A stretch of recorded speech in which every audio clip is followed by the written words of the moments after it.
When life gets unpredictable, preparation matters. In medicine, it's all about staying alert, ready for whatever comes through the door. On the road, it's no different.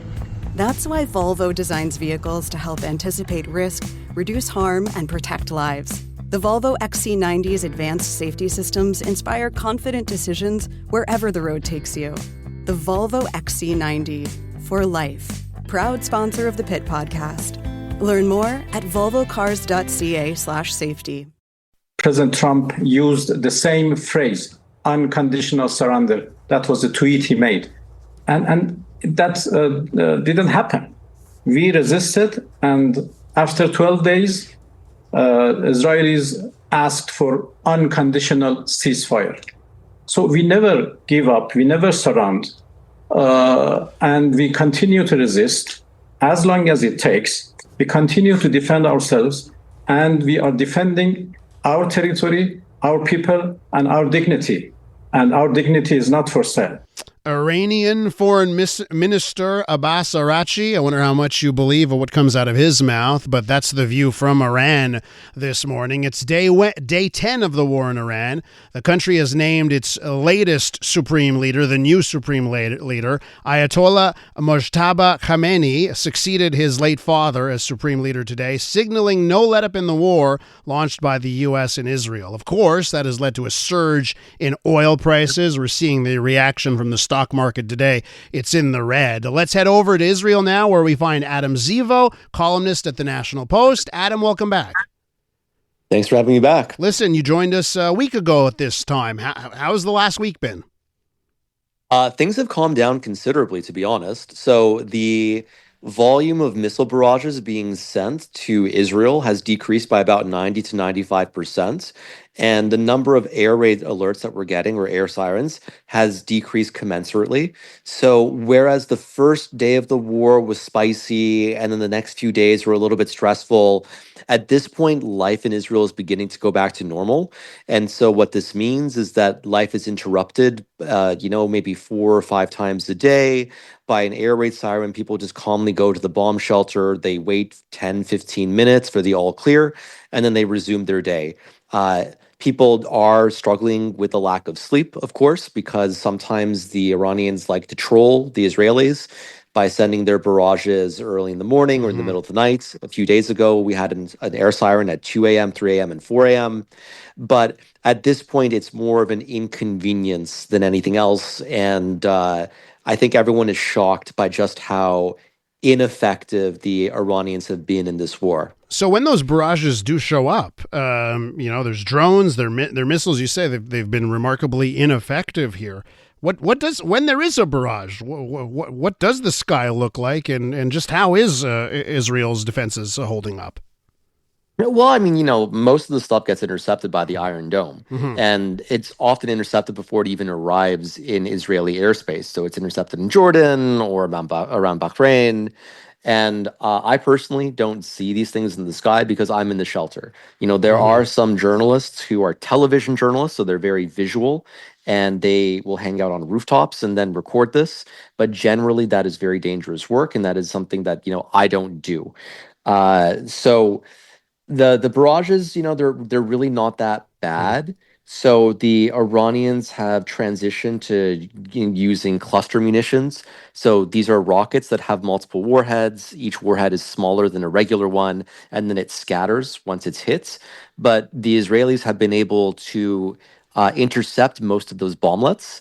And then on top of that, when these smaller warheads do land, they don't actually do that much damage. So if you're outside and you're in the area, then yes, you are going to get injured or killed, but it's not strong enough to penetrate a shelter. So as long as you follow instructions and go down to the shelter when you're told to, and you often have about 5 minutes to do so you have plenty of time because they're ubiquitous, you'll be okay.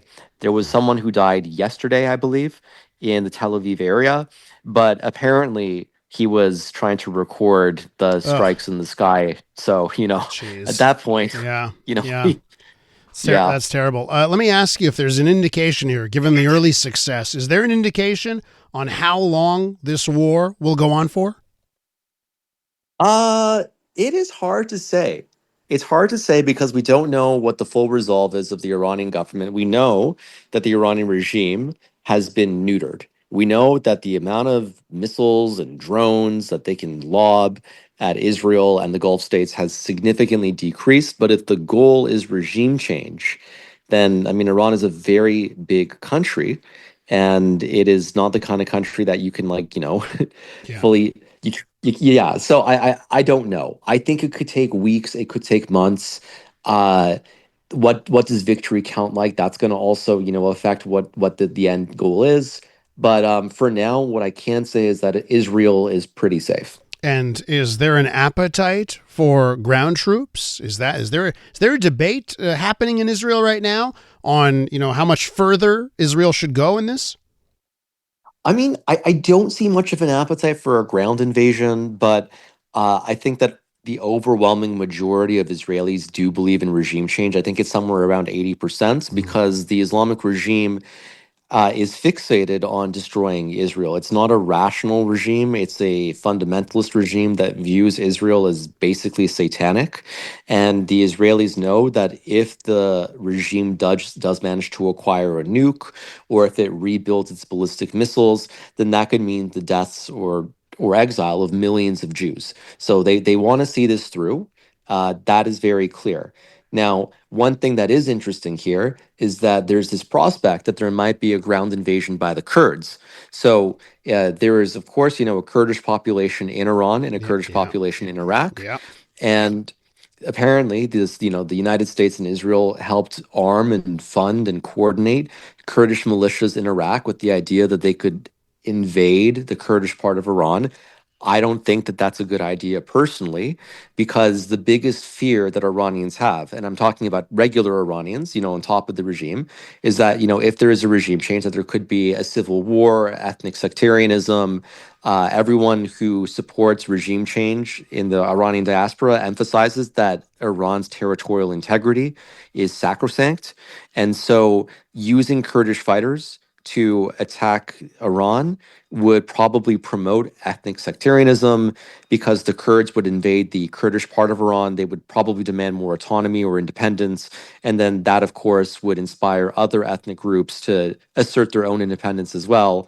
And we could see Iran destabilized there. So I think that that is a very risky gamble, and one that optically just doesn't work well with Iranians in Iran or outside Iran. With Adam Zivo, a National Post columnist. He's in Israel, and that's where we find him this morning. Adam, every single government plays fast and loose with the truth, but it's always to varying degrees. Of course, we heard the Iranian foreign minister coming back fast and loose with the truth there, but every government does it. I want to ask you if there's skepticism among the Israeli population for anything coming from the Israeli government right now, and if so, where is that skepticism? Well, I mean, so large parts of Israeli society do not like Netanyahu for very justifiable reasons. They feel as if he mismanaged the war in Gaza. They feel as if he's overly corrupt, that he's centralized too much power, that his judicial reforms, are a form of despotism. Maybe that's a bit dramatic. But when it comes to the Iran war, there seems to be a great deal of social trust in the IDF and in Netanyahu here. That's limited to the Iran war, of course. You can criticize Netanyahu for his many, many, many other failings. But in this case, people are pretty much okay. When it comes to things, disinformation, most of the main thing that I see in terms of disinformation is disinformation coming from the Islamic regime supporters, because they've resorted to flooding social media with AI videos claiming that Tel Aviv is destroyed, which is really annoying for me, being in Tel Aviv and seeing that that's obviously not true. Yeah, I hear you. Okay, Adam, listen, I'm going to have to leave it there. Come back real soon, okay? Thanks so much for joining us.